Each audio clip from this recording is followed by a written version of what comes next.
I am Michael Frost. I am an artist. I also happen to have autism spectrum disorder. I write and make visual art to make sense of my world, for myself and others. This is a self-portrait.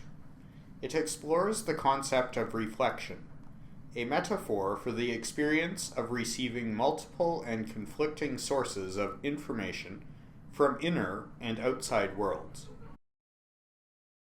Autism causes me to have different sensory experiences and feelings than most people. Lights appear more intense to me than I think is typical of the average person. Bright lights, especially white-yellow, are overwhelming. Sounds jumble together. Everything comes in at full volume. Sounds tangle up in an impossible knot that I cannot separate. Small groups of 2 to 3 people are okay, but situations where many people are speaking at the same time are overwhelming.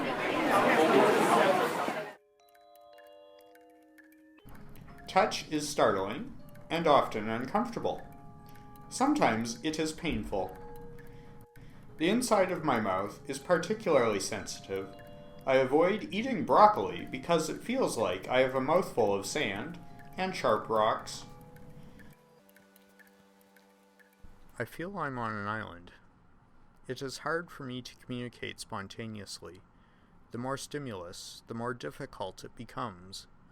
I struggle to communicate my experiences and needs to people who don't live in the world of my senses. I try to build bridges between my world and the neurotypical world. Too often my attempts fail, and the gap grows wider. My dentist's office is the most challenging environment for me these days. Bright lights, people, textures, smells, sounds. It is a perfect sensory storm.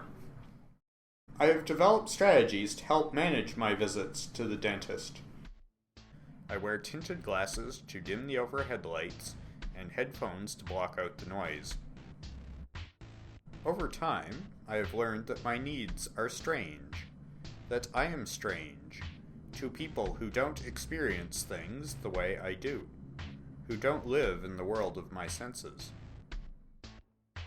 Neurotypical people don't suit up like astronauts to go to the dentist.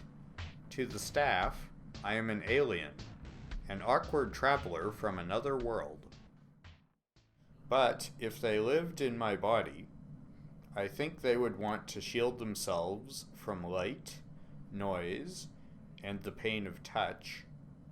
But they don't, so my requests are strange and unimportant when there are more important things to do. I keep trying to find ways to make visits to the dentist tolerable on my own, so I can keep getting the care I need. The sensation of a gloved hand in my mouth is still a problem, but I think I'm getting close to a solution. Most exam gloves have a texture that causes me extreme discomfort and pain. I can't tell what is actually happening in my mouth, but it feels like I am being cut. This is probably not the case, but I cannot be sure, because this is what my body is telling me. Like many people, I worry about the possibility of acquiring an infection. I know that healthcare providers are human beings who make mistakes. I appreciate how difficult it is to maintain a truly sterile environment. Not being able to trust my senses makes it truly terrifying. Is it the tip of a finger or the blade of a curette lacerating my gums? I cannot tell because the pain is real. I have experimented with different kinds of gloves in hopes of finding a solution. Eventually, I found that double gloving with 2 different kinds of surgical gloves creates a smooth surface and a sensation I can tolerate. I am proud of what I've been able to accomplish on my own, but I realize that I am at an impasse now.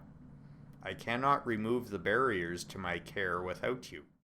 I want to enter into dialogue. I want to hear your ideas. I want to tell you mine. I want to work as a team and come up with solutions that work for both of us.